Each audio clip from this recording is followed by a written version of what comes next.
Kita ketemu lagi. Perkenalkan, ya, saya adalah dosen kalian pada mata kuliah Matematika Diskrit pada semester ini, ya, pada tahun perkuliahan 2020-2021.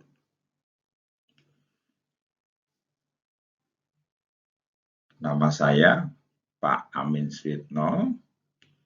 Jika kalian ada hal-hal yang perlu dengan saya, bisa menghubungi ini. Nomor HP 081 542 341 dan 383. Saya sendiri sebenarnya adalah dosen tetap di jurusan matematika FMIPA UNES kita di kampus ini. Hanya kebetulan saya juga mengajar di pasca sarjana baik S2 maupun di S3.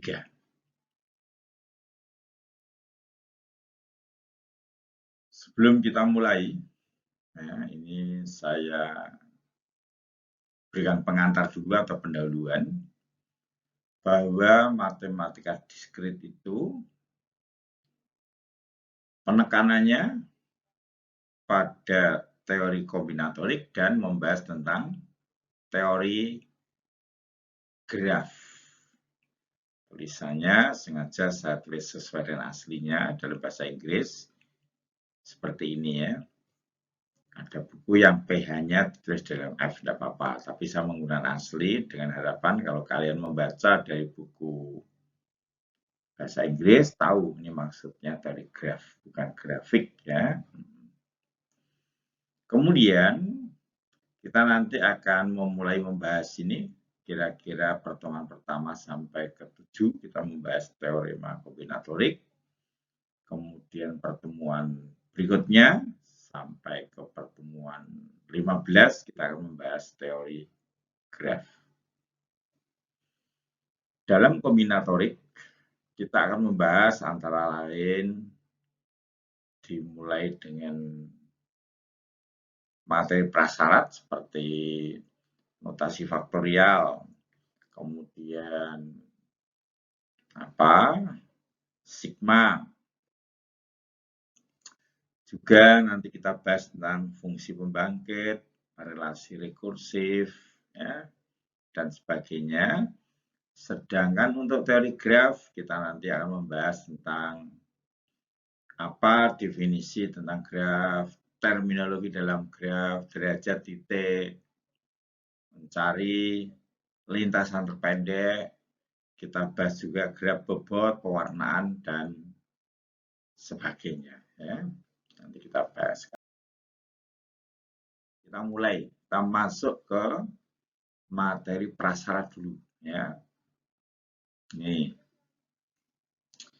Yang pertama kita bahas tentang notasi faktorial, ya, notasi faktorial.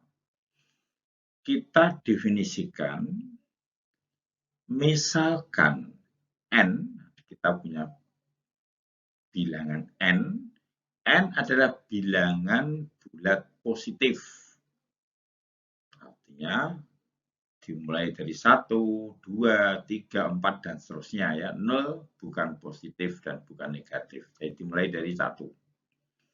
Maka bentuk perkalian berikut yaitu seperti ini, ya. 1 kalikan 2 dikalikan 3 dan seterusnya sampai dikalikan dengan N-2, berikutnya dikalikan dengan N-1, dan terakhir dikalikan dengan N itu sendiri, maka perkalian seperti ini disebut sebagai N faktorial. Dan diberi simbol atau diberi notasi dengan N seperti ini, tanda seru. Dibaca N faktorial. Jadi, ya, Jadi, n faktorial artinya 1 kali 2 kali 3 dan seterusnya. Terus sampai dikalikan n-2, n-1, dan terakhir adalah n. Ingat bahwa n itu adalah bilangan bulat positif. Namun ada semacam definisi baru, semacam agreement, bahwa 0 faktorial, awas, 0 faktorial ini disepakati adalah 1. Ya. Jadi ini kesepakatan yang harus kita terima, bahwa 0 faktorial artinya 1. Ingat-ingat. Contoh, ada 2 nomor ya. Hitunglah 4 faktorial. Yang nomor 2, hitung, hati-hati ini merupakan pecahan, 5 faktorial dibagi 3 faktorial. Jawabnya untuk nomor 1, 4 faktorial sama dengan 1 kali 2 kali 3 kali 4. Jadi, angka yang terakhir di sini harus sama dengan ini, 4 di sini ya. Jadi kalau ini 7, angka terakhir 7. Kalau ini misalnya 6, angka terakhir 6. Sehingga hasilnya 1 kali 2 adalah 2. 2 kali 3, 6. 6 kali 4, 24. Selanjutnya nomor 2. Ya. Ini hitunglah 5 faktorial dibagi 3 faktorial. Seperti ini. Maka pembilangnya yaitu 5 faktorial kita ganti 1 kali 2 kali 3 kali 4 kali 5. Sedangkan menyebutnya 3 faktorial toh kita jadikan 1 kali 2 kali 3. Karena yang pembilang merupakan perkalian, yang penyebut juga perkalian, maka ini bisa kita ringkas ya. 1 dicoret dengan 1, 2 dicoret dengan 2, 3 dicoret dengan 3. Habis nih ya, coret-coret gitu ya. Sehingga tinggal ini, karena ini sudah 1 kali 2 kali 3 dibagi 1 kali 2 kali 3, ini disederhanakan, sehingga tinggal 4 kali 5, seperti ini. Jelas kira-kira? Ya, saya harap jelas. 4 kali 5 sama dengan 20.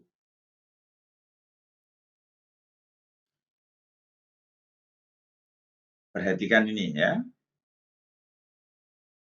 Ini kalian kerjakan.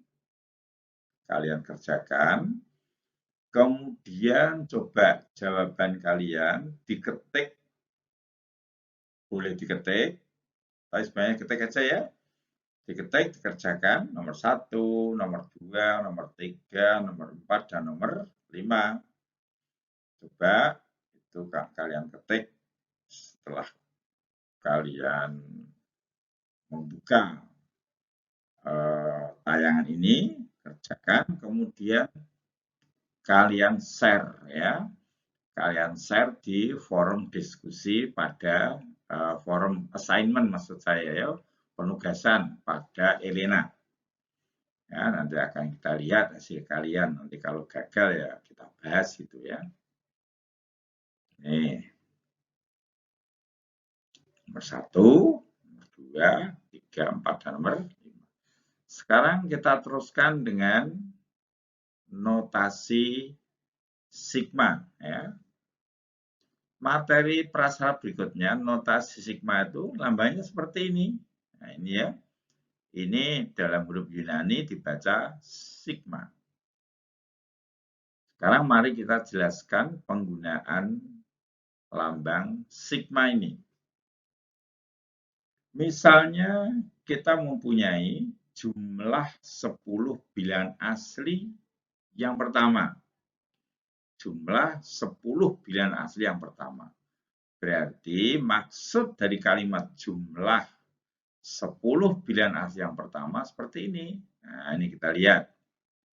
1 ditambah 2 ditambah 3 ditambah 4 ditambah 5 ditambah 6 ditambah 7 ditambah 8 ditambah 9 ditambah 10. Penulisan seperti ini yaitu jumlah 10 bilangan asli yang pertama ini, ya, jadi bentuk ini itu dapat dinotasikan dengan seperti ini, ya, seperti ini. Ini kita lihat tandanya sigma begini, misalnya ini diberi variabel I, berarti I itu bergerak, ini I sama dengan 1 sampai 10. Cara membaca ya seperti ini, dibaca sigma I dari I. Ini sigma I untuk I dari 1 sampai dengan 10. Ini kalau ditulis dengan bentuk panjang ya jadi seperti ini. Nah, jadi kalau ini 10 ya ini sampai 10. Andai kan ini 20, ini 20 ya ini sampai 20. Ini bilangan yang asli yang terkecil. Jadi kalau ini I sama dengan 1 dimulai dari 1. Kalau I sama dengan 3 dimulai dari 3. Gitu ya. Sudah, cermati ya. Oke. Teorema yang akan kita kaji adalah cukup 3 ini ya. Perhatikan teorema pertama, baik teorema 1, teorema kedua, teorema ketiga dipakai untuk mengerjakan soal ini ya. Nih, kita lihat. Teorema pertama, bahwa kalau ini notasi C ini ya, kalau C adalah suatu konstanta. Konstanta itu bilangan konstan sembarang. Bisa 5, bisa 7, bisa 8 ya. C konstanta. Nah, rumusnya sigma C dari I sama dengan 1 sampai N. Maka rumusnya adalah N dikalikan C. N dikalikan C. Kemudian rumus yang kedua, perhatikan ini, awas. C ini adalah bilangan konstan. C ini bisa ditaruh di luar sigma. Jadi sigma C AI, indeksnya I ya, untuk I sama dengan 1 sampai N boleh ditulis seperti ini. Nah, ini ya. Menjadi C dikalikan sigma A. I, ya, I-nya indeks AI, untuk I sama dengan 1 sampai N. Ini N ini. Nah, rumus yang ketiga atau teorema yang ketiga ini ya, sigma dari suatu penjumlahan itu dapat dijadikan dua suku yang semuanya mengandung sigma. Ya. Nah, dalam hal ini C dan D itu adalah bilangan-bilangan konstan. Berarti untuk yang rumus teorema atau rumus ketiga ini, sigma dari CAI ditambah DBI untuk I sama dengan 1 sampai N boleh diubah jadi seperti ini ya. Yaitu ini menjadi satu suku tersendiri, ini jadi suku tersendiri ya, menjadi bentuk seperti ini yaitu C ini karena dia konstanta bisa diletakkan di depan sigma ya. C dikalikan ya sigma AI untuk I sama dengan 1 sampai N ditambah dengan D kalikan sigma BI untuk I sama dengan 1 sampai N. Jelas ini? Nah, nanti pada pertemuan mendatang, kalau belum jelas, akan kita buktikan kebenarannya.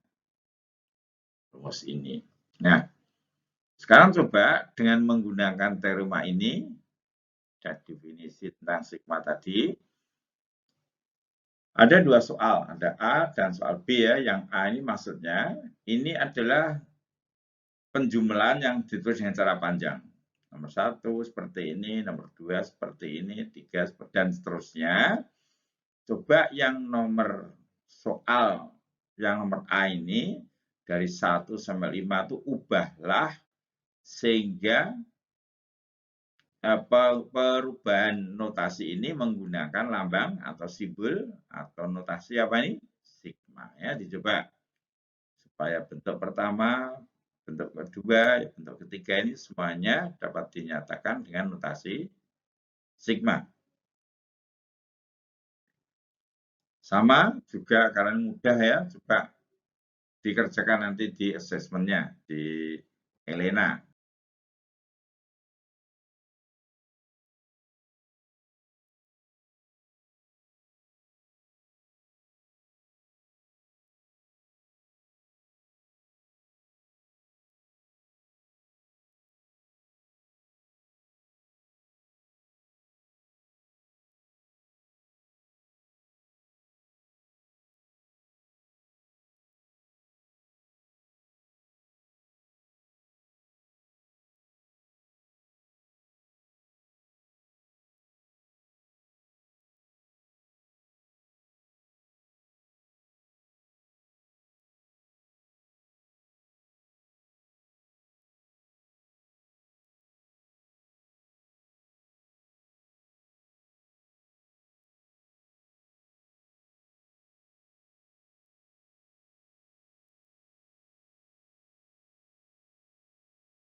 Kuliah kita pada topik kali ini.